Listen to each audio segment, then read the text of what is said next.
Olá, pessoal, como é que vocês estão? Espero que vocês estejam todos bem.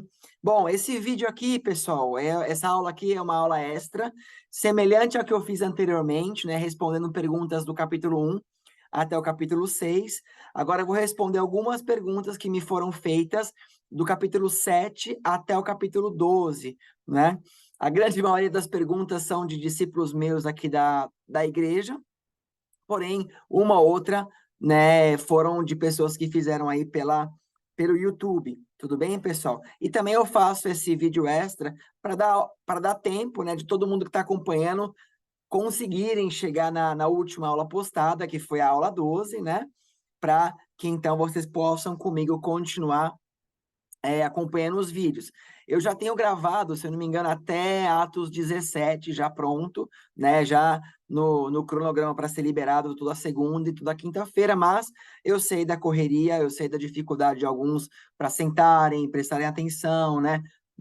E anotarem as coisas. Então, por isso que eu tô a cada 6 capítulos mais ou menos eu devo liberar aqui algumas perguntas e respostas, tá? Então, de antemão, antes de eu começar a responder aqui, nem todas as perguntas que me são feitas eu vou trazer para cá, porque às vezes são perguntas muito simples, muito pontual, e eu acabei respondendo diretamente para as pessoas. Muito embora a grande maioria das perguntas que eu vou responder aqui, eu também já respondi para as pessoas que me perguntaram, ou até mesmo pelo YouTube, mas, de repente, né, a pergunta delas poderia ser a sua pergunta também, então eu achei por assim melhor trazer para cá. Tudo bem, pessoal? Então vamos lá. Vamos aqui começar a responder as perguntas aqui do capítulo 7 até o capítulo 12, tá?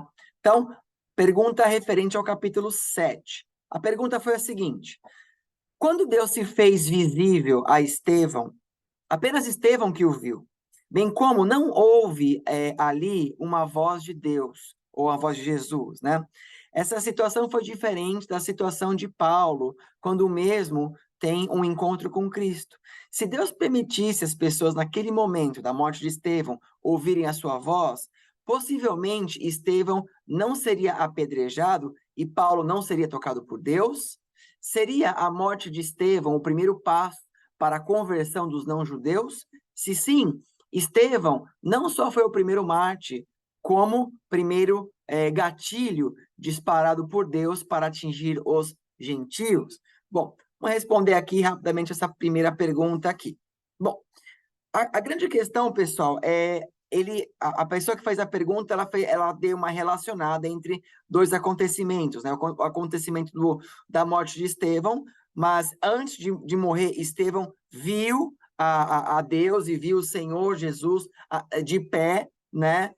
Como se Jesus estivesse esperando, né? Ou confortando o coração de Estevão naquela situação. E ele faz uma comparação naquele momento onde ali com Paulo, também Jesus aparece ali para ele, não é? E ele, a grande questão é assim: se as pessoas tivessem talvez visto o que Estevão viu, ou ouvido pelo menos, né, a voz de Deus ali, a voz de Cristo em algum momento, será que Estevão não seria apedrejado? Será que então talvez Paulo não precisaria ter passado por aquela situação que ele passou?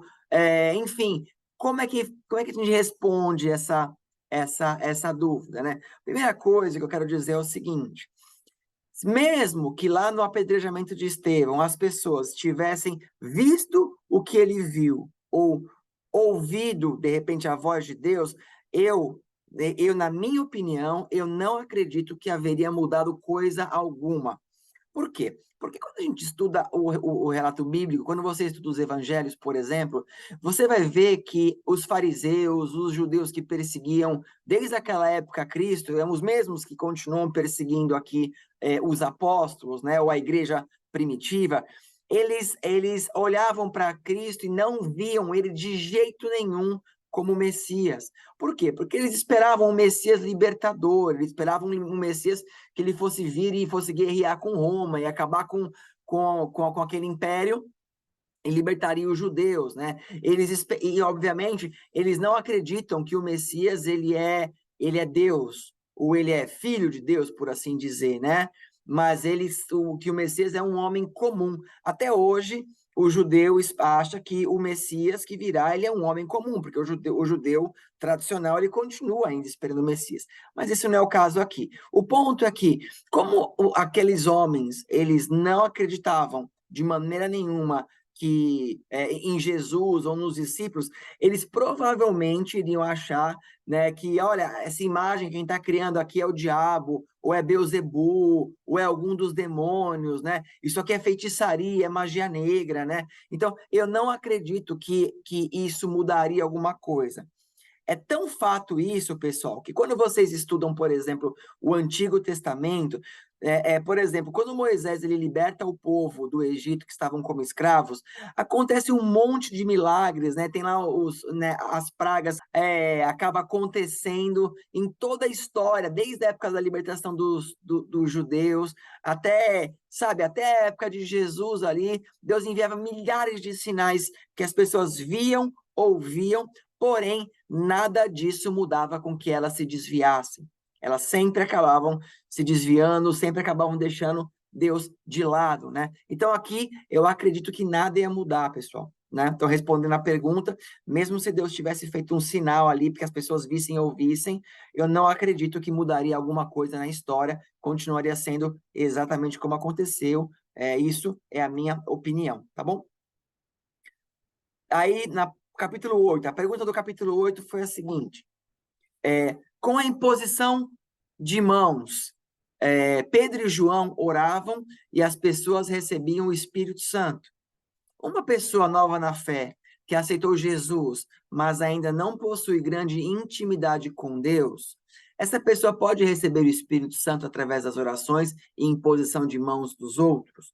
Exemplo, né, Pedro e João. Sempre considerei o receber do Espírito Santo unicamente como um fruto da minha intimidade com Deus e não do poder espiritual de terceiros. Olha, pessoal, essa é uma pergunta boa. Eu acho que é uma pergunta que talvez algumas pessoas elas possam até ter. Bom, para que você receba do Espírito Santo, né, a palavra ela vai dizer algumas coisas. Por exemplo, né, que você tem que querer, que você tem que ter uma aliança, tem que ter aceitado, né, a Cristo, que você tem que, né, estar aberto para isso, você tem que desejar, certo? Existem algumas coisas que para que o Espírito ele se manifeste em você, que existem algumas coisas da sua parte, tá?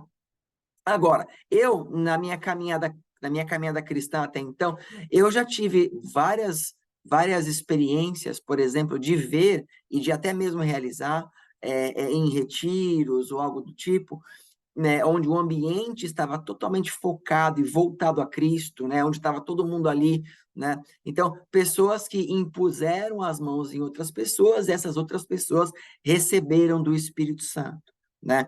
Agora, por que que uma pessoa impõe a mão na outra e essa outra recebe o Espírito Santo por uma imposição de mãos, por exemplo? Porque a pessoa que ela recebeu a imposição de mãos, ela, no coração dela, ela queria isso, ela esperava que isso acontecesse, ela estava esperando alguma manifestação, alguma coisa, e estava em paz com isso, né? Eu não vou dizer, pessoal, que isso é uma regra, por quê? Da mesma forma como eu já vi pessoas super nova convertidas, né, ao receberem uma imposição de mãos, receberem do Espírito Santo, como eu também já vi pessoas que já estão na igreja há mais de 40 anos e elas nunca tiveram uma manifestação talvez sobrenatural, como o falar em línguas, ou como o cair no chão, né, e ter visões, ou enfim, seja o que for, né, visões espirituais que eu digo, né, não visões de, sei lá, de alguma outra coisa, mas Deus mostrando coisas, enfim. Também eu já vi, então eu já vi os dois extremos acontecerem, né? Agora, em falar em sinais do Espírito Santo, tem muitas pessoas que têm uma ideia errada, dizendo assim: poxa, se a pessoa não falou em línguas, se a pessoa não chorou, se a pessoa não caiu no chão, se a pessoa não se ajoelhou, quer dizer que ela não recebeu o Espírito Santo. Gente, isso está totalmente equivocado, porque a manifestação do Espírito Santo real, ela não se dá simplesmente por conta de algo momentâneo. A presença do Espírito Santo é revelado sobre alguém no seu dia a dia, não naquele momento apenas. né? Eu conheço pessoas que não tiveram nenhuma manifestação sobrenatural quando receberam o Espírito Santo, mas a partir do momento que ela recebeu o Espírito Santo, entendeu, a vida dela passou a mudar diariamente. Ela deixa vícios para trás, ela passa a ser uma pessoa diferente, entende? Tanto é real porque eu já vi pessoas dentro das igrejas, né, teoricamente recebendo ali o Espírito Santo, falando em línguas, enrolando, dançando, rodopiando, um monte de coisa. Acabou o culto, chega em casa, ele bate na esposa. Chega em casa, ele vai fazer um monte de coisa que não está certo, sabe? Que mostra que ali foi apenas ou uma encenação, ou algo, enfim, né? Mas algo totalmente duvidoso. A presença do Espírito Santo, ela vem referente à situação, né, de mudança diária que cada um tem. Então, se você está me ouvindo, pegando esse gancho dessa resposta, se você, alguém impôs as mãos sobre você, e você não demonstrou nenhum sinal ali, e você se culpa, porque eu estou em pecado, não sinta-se assim. Apenas olhe para a sua vida e veja se do dia que alguém impôs as mãos, ou no dia que você recebeu o Espírito Santo, daquele dia para agora, se você mudou. Quais foram os frutos de mudança na sua vida? São através dos frutos que você conhece a árvore, não é isso? Então, é dessa maneira. Tudo bem, pessoal? Agora, o ambiente, ele, claro, ele traz o ambiente ele facilita o Espírito Santo. Por exemplo, olha esse texto aqui, ó, que fala a respeito de Saul. 1 Samuel 10, do 10 a 11. E chegando em Gibeá, um grupo de profetas o encontrou, quer dizer, encontrou a Saul. O Espírito de Deus se apossou dele e ele profetizou em transe no meio deles. Quando os que o conheciam viram-no profetizando com os profetas, perguntaram uns aos outros: o que aconteceu com o filho de Quis? Saul também está entre os profetas? Bom, aqui é só uma rápida menção que Saul, quando ele encontra os profetas, né, homens que estavam ali orando, profetizando, estavam na presença do Espírito Santo, estavam num ambiente do Espírito Santo, ele então ali, porque também até então ele ainda não havia apostatado, por assim dizer, mas ele ali acaba sendo cheio, né, do Espírito de Deus ali, por conta daquele ambiente. Mas a pergunta é, eu sempre achei que era fruto da minha intimidade. Sim, a sua intimidade, ela vai, obviamente, trazer essa facilidade a receber ao Espírito. Só que, às vezes, cada um de nós, na nossa intimidade, né, de repente, você não percebe tanta mudança, às vezes, quando você está num grupo de pessoas. Mas, pastor, eu tenho que estar num grupo de pessoas, alguém tem que ungir a minha cabeça, né, para eu receber o Espírito Santo? Não, eu vou falar a minha experiência. Eu recebi o Espírito Santo pela primeira vez, ou eu falei em línguas pela primeira vez, quando eu estava voltando da igreja de bicicleta para minha casa. Eu era solteiro ainda nessa época, e começou a dar uma chuva muito forte, né? Em resumo, deixa eu fechar aqui. Então, começou a dar uma chuva muito forte e eu parei a bicicleta debaixo de um toldo de uma padaria, esperando a chuva passar, e na frente tinha um bar, né? E de lá do bar saiu um rapaz, um homem, ele estava, né? Não estava alcoolizado ao ponto de estar caindo no chão, mas ele saiu de lá, né? E aí ele ficou do meu lado, né? No toldo. E aí ele comentou comigo a respeito, né, que ele precisava parar de ir no bar, precisava parar de fumar e não sei o quê. Enfim, eu fui conversando com ele, tinha acabado de voltar da igreja, cheio da presença, e eu senti do Espírito de orar por ele. E quando eu comecei a orar com ele, eu percebi algo diferente. E quando eu me dei conta, eu estava orando em línguas. O rapaz comentou, você começou a falar em línguas esquisitas e tal. E foi assim que eu acabei falando línguas pela primeira vez. Ninguém pôs a mão na minha cabeça, eu não caí no chão, não aconteceu nada, né? Não que eu não mais na frente outras pessoas ou outras lideranças não me ungiram, né? Mas comigo foi dessa maneira, como se Deus tivesse ali abrindo um ministério ali na minha vida, de repente de pregar, de orar, algo do tipo, tá? Então, mas eu queria. Então, a intimidade, como vem a pergunta, ela é importante para que você queira o Espírito Santo. Agora, as manifestações do Espírito Santo, né? Elas são diferentes para cada um, né? Então, a imposição de mãos, ela é importante, mas eu não entendo que ela é mandatória para que você receba do Espírito Santo. Amém? Vamos voltar aqui às nossas perguntas. Pergunta 9, pergunta do capítulo 9. Existe algum apócrifo que diz sobre os homens que acompanhavam Paulo, ainda Saulo, e que ouviam a voz de Deus, mas não viram a Deus? Seriam esses discípulos os que são falados ali em Atos 9, 19? Bom, eu desconheço de qualquer apócrifo que vai falar a respeito desses homens que estavam com Saulo ali e escutaram ali a voz de Deus, né? E também não posso afirmar que eles eram aqueles discípulos que aqui Paulo fez quando está falando em Atos 19. Então, essa é uma pergunta que eu não tenho como responder, porque eu sinceramente, eu não sei. A única coisa que eu posso, de repente, comentar aqui com vocês, né, é que lá em Atos 9, 7, não estou projetando aqui, mas eu vou ler, diz assim: os seus companheiros de viagem pararam emudecidos, ouvindo a voz, não vendo, contudo, ninguém. Então, esse é o verso, né, que o rapaz que perguntou aqui, né, mencionou. Isso está em Atos 9, 7. Só que lá em Atos 22, 9, Paulo ele vai contar de novo essa experiência e ele fala um pouco diferente. Ele diz assim: os que estavam comigo viram a luz sem, contudo, perceberem o sentido da voz de quem falava comigo, né? Então, quer dizer, eles ouviram aquela voz, mas não necessariamente eles entenderam que aquilo estava acontecendo, eles não entenderam direito, né, qual que era a intenção, de onde via isso, né? Então, aquela experiência, ela foi focada para Paulo, não foi focada para aqueles homens. Pô, pastor, porque tinha diferença? Deus gostava mais de um do que de outro? Não tem nada a ver. A grande questão é que ali era o momento de Paulo receber, e era para ele que Jesus estava aparecendo, né?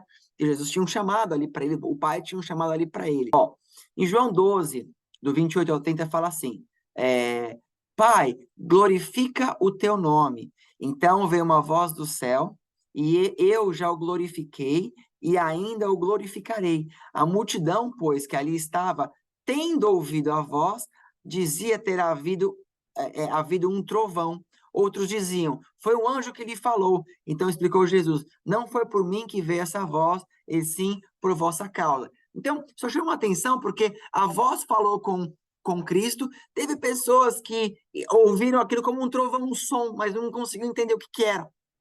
E outras pessoas ouviram, mas não entenderam que era de Deus. Poderia ser um anjo, alguma coisa do tipo assim, né? Então, é difícil dizer essa pergunta aqui a respeito desses homens, como que eles ouviram, como que eles entenderam isso. Mas, respondendo, eu não conheço nenhum apócrifo que fala deles, ou nem se converteram, nem o que aconteceu. Tá bom? Amém? Então, vamos lá. Vamos para a próxima pergunta aqui, que vem agora do capítulo 10. Vamos lá.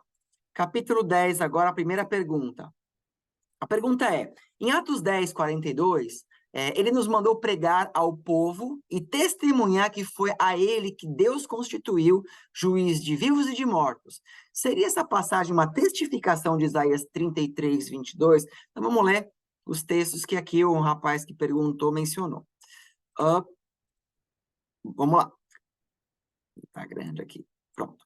Atos 10, 42. O texto que ele mencionou é assim: ele nos mandou pregar ao povo e testemunhar que este é aquele a quem Deus constituiu, juiz de vivos e de mortos. E ele está comparando, perguntando se o que está aqui em Isaías 33, 22, que é: pois o Senhor é o nosso juiz, o Senhor é o nosso legislador, o Senhor é o nosso rei, é ele que nos salvará. Né? Se existe uma relação entre esses dois textos aqui. Existe uma relação, sim, né? Não está errado dizer que não existe, né? Muito embora, obviamente, se você perguntar para um judeu, ele vai falar que esse Senhor aqui não é o Senhor Jesus, ele vai falar que esse Senhor é o Criador, né?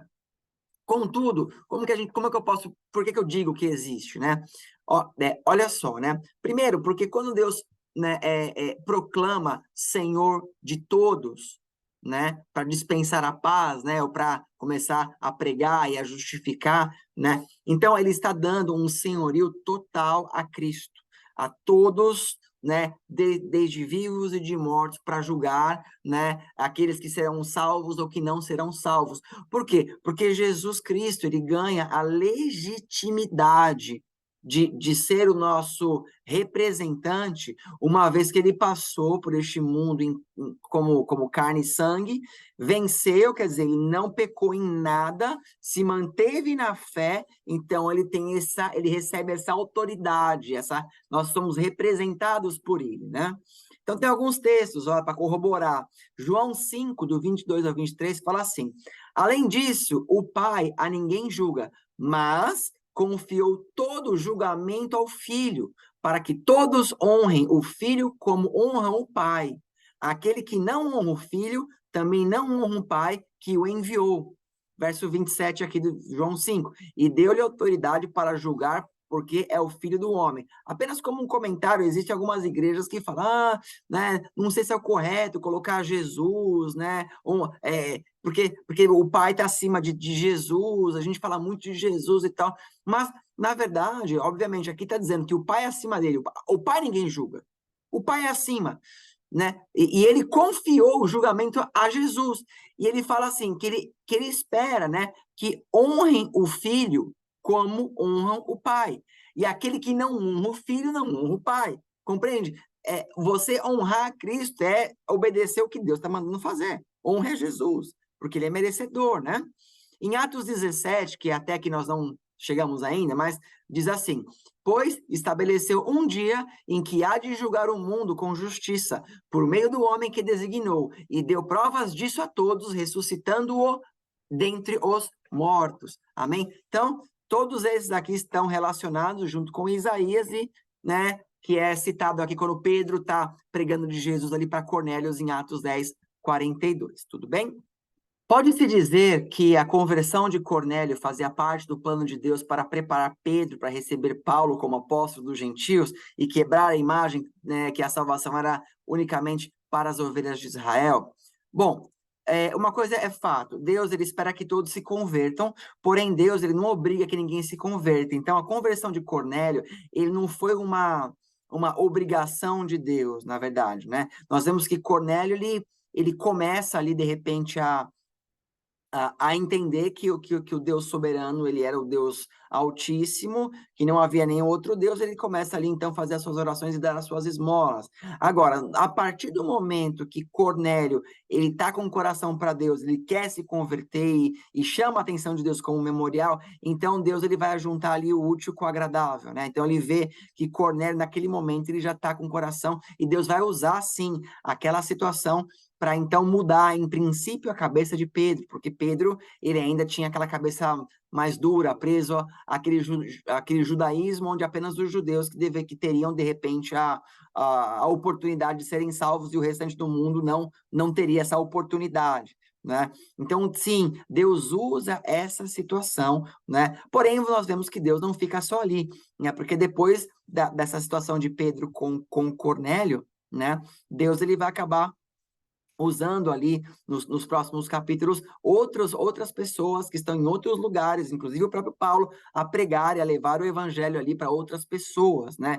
Porém, como Deus trabalha embaixo de hierarquia, vamos dizer assim, em organização, primeiro ele deu essa experiência para o próprio Pedro, para que então, quando Paulo voltasse, Pedro já estaria com o coração preparado e falando, realmente, Deus já falou, né? Porque senão poderia ter um atraso no evangelho por conta da burocracia, entendeu? A burocracia, às vezes, que faz com que, né, as pessoas tentem parar aquilo que Deus está começando a fazer.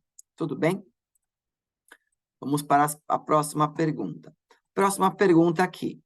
Essa aqui, se eu não me engano, veio da internet. Eu acho que eu respondi, mas eu vou ler ela aqui para vocês. Se eu conseguir diminuir isso. Boa.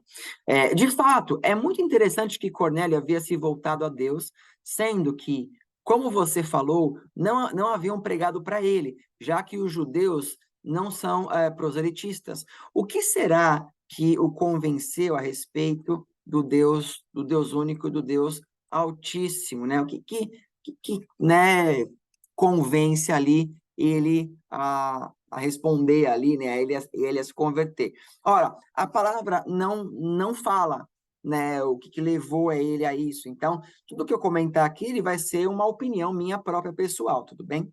Eu acredito que, como Cornélio, ele vinha de uma tradição romana, uma tradição pagã, e nas tradições pagãs romanas, haviam deuses vários, o panteão romano é muito grande, é muito parecido com o panteão grego, né, e tudo mais, mas havia ali muitos deuses e muitas coisas que talvez ele achava estranho. Por exemplo, de repente ele olhava para o deus do vinho ali, ele achava isso estranho, ter uma festa, né, que eles bebiam e tinham orgias e outras coisas, né? Ou talvez ele achava estranho ter que adorar o deus Sol, né? Mitras e entre outras coisas, né?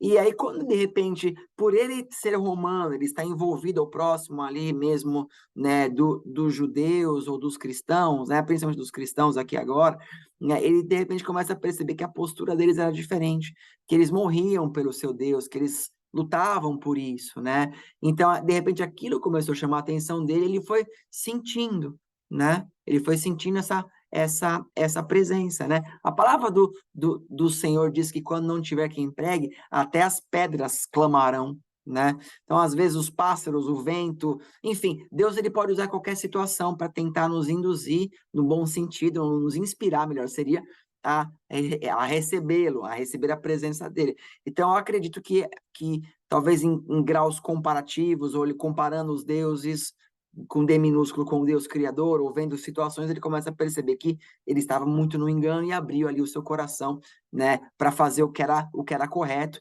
chamando então a atenção de Deus para que no final ele, né, trouxesse até mesmo Pedro para pregar e que ele aceitasse a Cristo, né? Então, essa é a minha opinião, tá? Sobre a afirmação que o homem só passou a comer carne após o dilúvio, há algum versículo, além de Gênesis 4:4 e Gênesis 9:3, que nos leve a essa conclusão? Aliás, é curioso que para Noé não havia restrição alimentar quanto à espécie, apenas proibiu o consumo de sangue. Vamos ler primeiro os textos. Vamos começar aqui por Gênesis 4:4.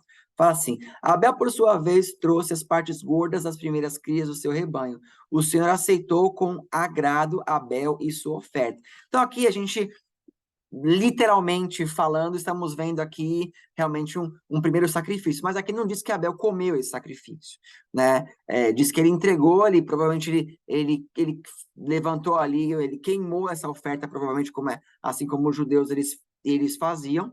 Né? Algumas vezes eles comiam partes, outras vezes não comiam nada, outras vezes queimavam tudo, outras vezes mais, mas aqui não fala que ele comeu nada, então eu não posso considerar que Gênesis 4:4 fala a respeito da comida. Mas em Gênesis 9:3 ele fala, tudo que vive, né? Isso Deus falando para Noé após o dilúvio, tudo que vive e se move lhes servirá de alimento, assim como lhes dei os vegetais, agora lhes dou todas as coisas, né? Então, aqui nesse texto aqui, né, eu basicamente aqui, eu acredito não, né, é bem literal, na verdade, que foi aqui que liberou os alimentos. Eu desconheço de qualquer outro texto que faça referência a isso, né, que tenha algum outro versículo, além desses que você citou. Na verdade, o único que vale, no meu ponto de vista, é o Gênesis 9, né, do 3 ao 4, mas eu não vejo nenhum outro texto bíblico que fale a esse respeito. Mas, basicamente, né, se a gente parar para pensar, não é a sua pergunta, mas só para conjecturar aqui, Deus ele acaba liberando os alimentos para serem comidos ali, porque houve um dilúvio, não tinha mais plantação, não tinha mais nada. Ou eles comiam a carne, ou eles morriam de fome. Basicamente era isso, né? Então Deus ele acaba liberando esse tipo de alimento para eles. E sim, no começo não mostra que havia uma restrição. Essa restrição ele vai entrar depois, né? Quando vai entrar ali a dieta levítica. Por que também entra isso? Porque Deus talvez queria também separar. Eu acho que eu expliquei isso no Atos já, mas Deus talvez ele queria mostrar que o povo dele era um povo separado. Então Deus trazia algumas regras exclusivas dadas por ele para que os judeus seguissem aquelas regras, né? Por exemplo, que os tipos de comida que eles comeriam ou que eles não comeriam ali, né? Já vimos também, né? Eu expliquei bem isso antes lá, vocês podem voltar na aula e dar uma assistida lá. Mas não, eu desconheço de qualquer outro texto, né, que mencione isso, além desse que eu citei. Mas, se alguém que está assistindo aqui conhece, por favor, coloque aqui embaixo, né, e eu vou dar uma estudada, eu vou dar uma olhada, porque às vezes pode ser que eu tenha deixado passar alguma coisa, né? Eu sou humano, às vezes a gente erra, né, pessoal? Tá bom? Vamos lá. Continuando aqui. Capítulo 10 ainda. Pergunta: Pastor, alguma relação entre oferta memorial de Cornélio com Êxodo 28:12? Êxodo 28:12 fala assim: E porás as duas pedras nas ombreiras do éfode por pedras de memória, para que os filhos de Israel e Arão levará os seus nomes sobre ambos os seus ombros para a memória diante do Senhor. Olha, esse texto embora ele fale de memória aqui, mas não tem a ver, não tem nada a ver com o texto de Cornélio, pessoal. Por quê? Porque em Êxodo 28, Deus está mostrando como que deveria ser construído o quê? As vestes sacerdotais, né? Então, aqui tem algumas imagens aqui, rapidamente, né? De tudo que, né? Em Êxodo 28, ele vai explicar, né? Enfim, como que eram as vestes. E essas pedras que estão sendo mencionadas em Êxodo 28:12, são essas pedras aqui, ó. Uma que está aqui e uma que está aqui, né? E o que tinha nessas pedras? Em cada uma delas, eles escreviam os 6 nomes, né? De um lado, dos filhos de Jacó, dos filhos de Israel, e aqui do outro lado, os outros 6 nomes, né? Para memória, para lembrança, né? Que eles são ali, né? As tribos, né? O cabeça de tribo e tal. Mas não para uma memória de que Deus, puxa, eu vou esquecer dos caras, escreve aí, senão eu vou esquecer quem eles são. Não, para lembrar de onde eles vieram, para lembrar de onde se formou essa nação de Israel, que ela foi formada das 12 tribos que se formaram em Israel, né? Dos 12 filhos de Jacó. Mas não tem nada a ver com o memorial. O memorial de Cornélio é referente a você chamar a atenção de Deus com algo que você faz fora da caixa, né? Algo que você faz além do comum. E aqui não. Aqui era só ele pedindo para que eles se lembrassem como, né, trouxesse a memória. Olha, lembra que você veio, de onde você veio, né? Tá bom? Então aqui foi a pergunta do capítulo 10. Capítulo 11, agora tem uma pergunta aqui, ó. Esse relato do verso 20 ocorreu como continuação do caso de Cornélio. Após a sabatina de Pedro, perdão, foi uma pergunta, eu vou ler de novo. Este relato do verso 20 ocorreu como continuação do caso de Cornélio após a sabatina de Pedro, ou ocorreu em paralelo? Pergunto, pois, apesar da cronologia dos fatos, o texto dá margem a pensar que os que haviam sido dispersos talvez estivessem alheios ao relato de Pedro. O que você acha? Se for o caso, se foi uma iniciativa de falar aos gentios, não relacionada à influência de Pedro, provavelmente houve uma revelação de Deus ao pessoal de Antioquia, não relatada na Bíblia. Bom, qual que é o verso que o irmão colocou aqui, ó? Atos 11:20. Alguns deles, todavia, cipriotas e sirineus, foram a Antioquia e começaram a falar também aos gregos, contando-lhes as boas novas a respeito do Senhor Jesus, né? Então, essa pergunta eu até cheguei a responder, eu acredito, na internet já, né? Mas eu acredito sim, eu acredito que estavam acontecendo paralelamente, né? Ou assim, muito próximos, tá? Porém, não era algo que aconteceu, acredito eu, antes daquilo que aconteceu com Pedro e Cornélio. Por quê? Acho que basicamente é a parte da outra resposta que eu já dei. Primeiro, Deus, até então, aparentemente, como estávamos estudando, Pedro era aquele que tinha uma voz mais forte conduzindo a igreja. Pedro era mais ou menos o arauto. Aparentemente, ele até então liderava ali a igreja, muito embora todos eles andavam sempre em comunhão, mas Pedro era a voz da igreja. E Pedro, ele tinha, assim, muita influência naquilo que os irmãos cristãos fariam. Então, como Deus talvez via que no coração de Pedro ele tinha uma dificuldade para aceitar que os não-judeus passassem a ser cristãos, né? Então Deus precisava que Pedro tivesse uma experiência primeiro.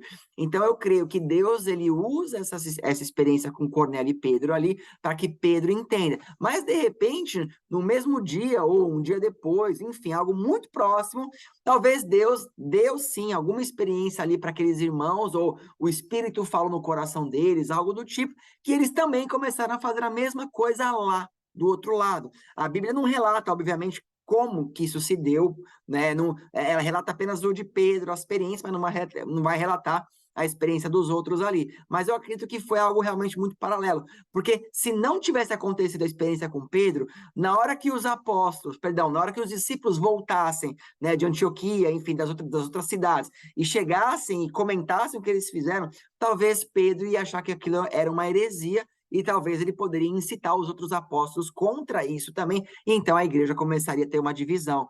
Mas como Pedro teve uma experiência com o próprio Senhor, e Deus falou com ele, então Pedro sabia que as porteiras do mundo espiritual estavam abrindo ali para todas as pessoas. Tudo bem? Continuando aqui. Capítulo 12. Marcos era discípulo de Paulo? Bom, essa pergunta, pessoal, eu vou responder lá em Atos 15, tá bom? Lá em Atos 15 eu vou no detalhe, mas só para não ficar sem uma resposta, né? Marcos, ele primeiro ele é discípulo de Barnabé, depois, mais à frente, mostra que Marcos acaba acompanhando Paulo, principalmente no final da sua caminhada ali, mas Marcos ele vira, então, passa a ser um seguidor, um discípulo de Paulo, e no final ele passa, então, a ser um discípulo de Pedro, né? Então, eu vou explicar isso mais no detalhe no capítulo 15. Então, quando eu lançar o capítulo 15, vocês assistam lá, tá bom? Atos 12, 15. Pergunta: os judeus acreditavam ou acreditam em anjo da guarda? Né? Então, eu dei uma pesquisada, né, para dar uma embasada aqui nessa resposta. Então, deixa eu ler o que eu coloquei para ficar mais simples aqui para a gente entender, e eu discuto depois. Ó. Os judeus certamente acreditam em anjos, eles, assim como nós, eles creem em anjos como nós cremos, né? As entidades espirituais que existem para cumprir a vontade de Deus, né, né, que são os anjos, né? A palavra hebraica para anjo é malakai, malaki, né, algo assim. Também significa mensageiro. Mas a ideia popular dos anjos da guarda, privados e pessoais, ele não faz parte da teologia judaica. Então, a teologia oficial judaica, ela não acredita, né, por teologia, que existam anjos da guarda, né? Mas eles, assim como nós, né, eles acreditam que tem um Deus pessoal, que zela, que cuida de nós e que eventualmente ele pode até enviar um anjo para falar conosco, para nos proteger, enfim, para alguma coisa. Porém, olha só, no entanto, os sábios dos judeus, né? Quem são os sábios? Os rabinos, os filósofos judeus, os estudiosos antigos e tal. Eles nos dizem que para cada mitzvah, quer dizer, para cada boa ação, para cada mandamento que você cumpre, por assim dizer, né? Diz que é criado um anjo que serve como escudo e proteção para nós. Aí fala que após o falecimento, estes anjos testemunham em favor perante as cortes celestiais. Aqui é cultura judaica, não cristã, amém? Nós sabemos que quem é por nós, né, quem intercede por nós é o Senhor Jesus, enquanto estamos vivos. Quando morremos, nós seremos julgados, né? Bom, então, nesse sentido, eles acreditam que quem cria os anjos da guarda são eles mesmos através das boas ações.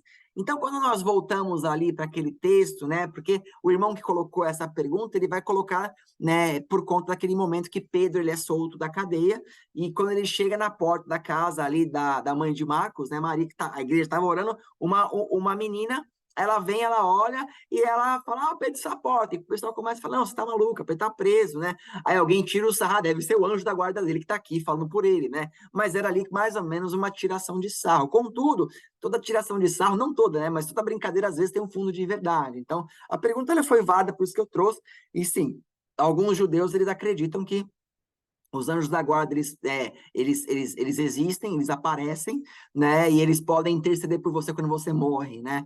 Mas isso não faz parte da cultura judaica, né? Isso apenas coisas que os sábios eles falavam e tudo mais, tá bom? Agora aqui, acho que é a última pergunta. Essa é uma pergunta bem grande e quebrada em várias etapas aqui. Eu vou tentar responder, né, bastante, o que eu puder, né? Nunca entendi direito essa dos Herodes, né? Você trouxe informações muito boas aqui. Mesmo assim, ainda tem algumas dúvidas. Os Herodes, em geral, tinham a posição de reis governantes dentro de regiões judaicas, mas tendo que responder ao Império Romano. Bom, antes de eu começar a responder, deixa eu parar aqui só para antes de eu começar a responder tudo que eu vou responder aqui, pessoal, eu não vou, para a pessoa que perguntou, olha, eu não vou me aprofundar muito nos detalhes dos Herodes aqui, eu vou te responder o que eu puder, tá bom? Mas eu não vou me aprofundar muito porque esse estudo dos Edomitas, ele é algo muito grande, porque é muitos séculos de história, né? Para eu responder numa simples pergunta aqui para você, tudo bem? Então, eu vou tentar responder as suas perguntas, te clarificar algumas dúvidas, mas se de repente ainda você ficar com alguma dúvida, você rebate, eu posso, obrigado, ainda continue com algumas dúvidas, e de repente, quem sabe, eu posso gravar depois um vídeo só para falar dos edomistas, que de fato é um assunto muito curioso e interessante, tá bom? Então vamos lá, vamos voltar aqui à pergunta. Então, né, os Herodes em geral, eles tinham a posição de reis e governantes dentro das regiões judaicas, mas tendo que responder ao Império Romano, sim, eles respondiam ao Império Romano, porque os edomitas eles já não tinham mais uma terra que era deles, né? Houve isso no passado durante muito tempo, né? Eles são descendentes de Esaú, né? E fala que quando Esaú ele deixa a sua casa, ele vai morar nessa terra, na terra de Edom. Edom significa vermelho, né? Mas ele vai morar nessa terra, né? Que daqui a pouco eu mostro alguma coisa para vocês onde que ficava essa terra aqui, mas mais à frente, né? Eles acabam em guerras, né? Eles vão se misturando e eles vão perdendo ali o seu reinado, mas não o seu povo. O seu povo começa a ficar misturado, né? Entre essas regiões, né? Agora, entre essas regiões, não, entre esses povos. Então, os edomitas acabam se misturando, não só com os romanos, se misturam com os romanos, se misturam com os gregos, se misturam com os judeus, né? Fala, por exemplo, que Salomão se casou ali com várias mulheres edomitas, por assim dizer, né? Então, acaba tendo uma mistura. Mas, como eu falei na aula, os edomitas, eles tinham um grande ranço, uma grande raiva de todos os judeus, de todos os israelitas, porque eles entendiam que Jacó, ele havia roubado, né, a herança, ou a primogenitura, que deveria ter sido de Esaú, que era o primeiro filho, né? Eu comentei isso brevemente no capítulo 12, né? Quem quiser dar uma olhadinha lá, volte lá, né? Agora fala assim, eles não eram romanos, tampouco israelitas, pois eram edomitas. Então, como eles chegaram no poder, né? Como que aconteceu isso, né? Foi por causa da miscigenação dos edomitas com os israelitas, né? Bom, deixa eu falar rapidamente aqui algumas coisas, ó, bem básico. Então, primeiro, né, onde que ficava a Idumeia? Ó, a Idumeia, você percebe, tem Galileia, Samaria, Judéia. A partir da Judéia, toda essa parte aqui de baixo, aqui, ó, ele fazia parte da Idumeia. Era essa região aqui onde os idumeus, eles governavam, tá? Né? E aí, o que vai acontecer? Ó, conta a história que havia um povo chamado os nabateus, né? Os nabateus, pessoal, eles são os descendentes dos povos árabes.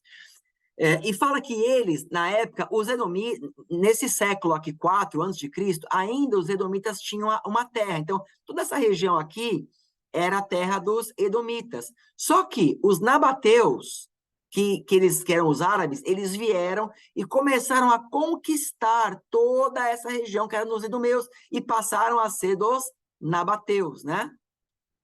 Só que, né, inclusive, fala aqui, ó, e fizeram de Petra, Selá, sua capital.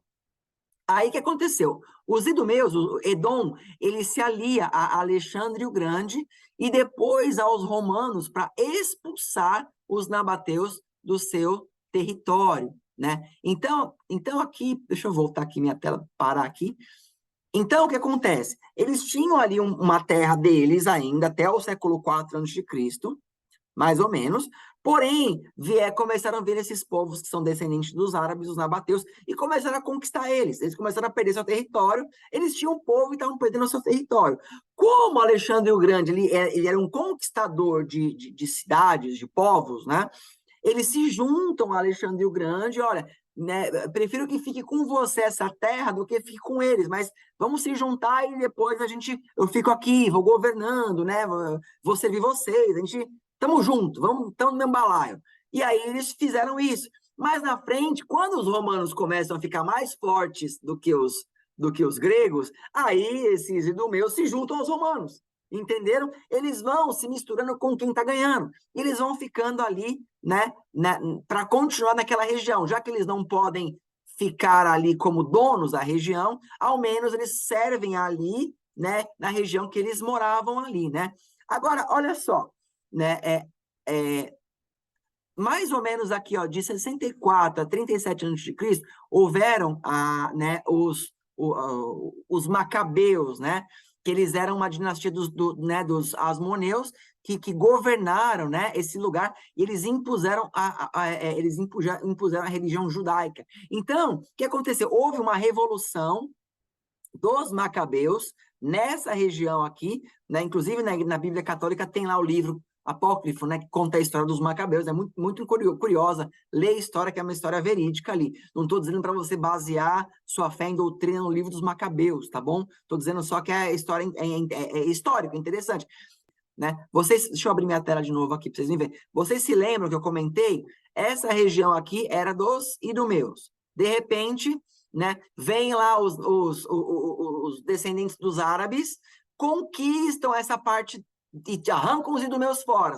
Os idumeus não querem abrir mão, eles se juntam com os gregos os ajudam e os gregos começam a conquistar de volta isso. Só que os gregos que vão ser o rei ali, os gregos que vão mandar. Mais à frente vem os romanos e lutam com os gregos e dominam os gregos, e os idumeus que estavam com os gregos passam a ser romanos. Próximo da vinda de Cristo, né? 100 e pouquinhos anos antes de Cristo agora, vêm os macabeus e conquistam, começam a lutar e começam a obrigar que os idumeus aqui se convertam ao judaísmo. Então, os romanos vêm numa frente para lutar com os macabeus, os idumeus se juntam com os romanos, liderados os idumeus, né, com Antípater, que era o líder deles, e eles conquistam aquela região. Roma conquista aquela região oficialmente. Então, o que ele faz? Ele pede, né, para que Antípater comece a governar ali. Agora, quem que é o filho de Antípater? Herodes o Grande, tá? Então, Herodes o Grande, então, é o que aparece e ele começa a governar. Então, aqui vem essa questão. Como que Herodes o Grande apareceu ali? Por conta dessas revoluções, entendeu? Por isso que ele herdou ali, e ele era meio idumeu e meio judeu, né? Acho que a mãe era judia, mas o pai era idumeu, mas ali, como ele tinha, então ele vira o rei, reportando para Roma, porque era Roma que governava. Só que Roma colocava, às vezes, reis, né, que tinham que reportar para o imperador ou para, né, aquele que é o regente de toda a região aqui. É uma autonomia, mas como eu disse, é um estudo muito grande, pessoal, não tem como eu falar tudo aqui. Mas voltando aqui, né? Então Herodes, o Grande, ficou com medo de perder o posto de rei quando ouviu dizer que o rei dos judeus havia nascido. Afinal, ele nem judeu era e estava lá, portanto, na cabeça dele, o Messias iria libertar os judeus dessa ocupação edomita, antes mesmo de chegar à questão dos romanos. Sim, ele achava que assim como ele já tinha tido uma experiência dos macabeus que fizeram uma revolução que só, né, perderam porque se juntaram aos romanos, né? E agora ele está ouvindo dizer que está vindo um rei dos judeus, que vai juntar todos os judeus juntos. Então ele fica com medo, fala, peraí, se esse homem realmente ele for um rei, ele vai me destituir daqui, ele vai dominar tudo, né? Porque eles achavam que Jesus talvez seria um líder político, né? Alguém que faria essa divisão, né? E Herodes, na época da crucificação, né? Ele foi consultado sobre Jesus, entendeu que não era jurisdição dele. Ainda estamos, então, somente entre os edomitas e os judeus. Sim, até aquele momento, você tem que entender assim, olha, os romanos dominavam tudo, os romanos que mandavam e desmandavam ali. Porém, naquela região lá de baixo, quem estava governando era eram os Herodes, que eram parte dos edomitas, né? Eles eram um povo edomita que estavam submissos a Roma. Então, não havia uma disputa entre os edomitas e o povo de Roma. O que havia eram os edomitas que estavam ali misturados, governando debaixo, né, da capa de Roma ali, né? Mas, como todo governo ali, havia ali o ministro da Fazenda, o ministro da Saúde, o ministro da Educação, e haviam, né? Então, eles tinham essas divisões. Por isso que o Herodes ali, na época da crucificação, ele não quis tomar o partido, né? Ele falou assim, isso aqui deixa lá para, né, para Pilatos. Se tivesse sido, né, Herodes o Grande, com certeza Jesus teria morrido ali à espada naquela hora, né? Porque Herodes o Grande já sabia, né, já tinha uma ideia de uma revolução que havia acontecido, então ele não ia deixar isso acontecer, né? E a crucificação, então, era uma prática local da Judéia e não necessariamente do Império de Roma? Não. Pela arqueologia, os romanos crucificaram muitas e muitas pessoas, né? Era a prática romana, né, da crucificação. Eles crucificavam mesmo, tá? Então, não era só daquela região. O Império Romano crucificava isso, né? Você encontra na história, né? Pelo menos em relatos históricos, né? E Pilatos era romano ou edomita? Pilatos era romano. Pilatos não era edomita, né? Mas eu acho que ficou mais ou menos claro aqui. De novo, não tenho como responder no detalhe de tudo, porque isso não é o objetivo do livro de Atos, mas trouxe aqui algumas informações que podem te ajudar. Tudo bem? Então, pessoal, aqui terminam as perguntas, tá? Desse período do capítulo 7 até o capítulo 12, né? Como eu falei anteriormente, já tenho gravado, né, até o capítulo 17. Estou avançando porque talvez eu acredito que seja necessário eu, talvez, fazer outros estudos que o pessoal tem pedido, né? Eu sinto também que é bênção de Deus, e também eu quero falar algumas coisas, né, talvez mais polêmicas, assim, que talvez eu tenha que abrir um outro canal para poder falar dessas outras coisas. Contudo, eu agradeço cada um de vocês, obrigado por estarem assistindo às aulas, obrigado por estarem acompanhando comigo. Encaminhe, né? Encaminhe os vídeos, encaminhe as perguntas. Continue perguntando, pessoal, eu tento responder quando eu consigo, quando eu arrumo tempo ali, eu respondo, né? Embora vocês veem, né, não são muitas visualizações que nós temos, não temos muitos seguidores, mas, contudo, a vida de pastor não é uma vida fácil, é uma vida corrida, e nem sempre consigo dar tanta atenção ali, mas eu procuro o melhor que eu puder atender as respostas aí. Tudo bem, pessoal? Vamos só agradecer ao Senhor e vamos encerrar aqui, amém? Senhor, eu agradeço por este dia, por esse momento, por essa aula, por essas perguntas e respostas aqui, que o Senhor possa nos abençoar, abençoar cada um que tem seguido os estudos e que nós possamos estar contigo a cada momento, Senhor. Eu te louvo em nome de Jesus Cristo. Amém. Amém, pessoal? Seguimos firmes. Vejo vocês aí em Atos capítulo 13, né? Que é o próximo vídeo que vocês vão ver aqui, acredito. Tá bom? Deus abençoe. Amém?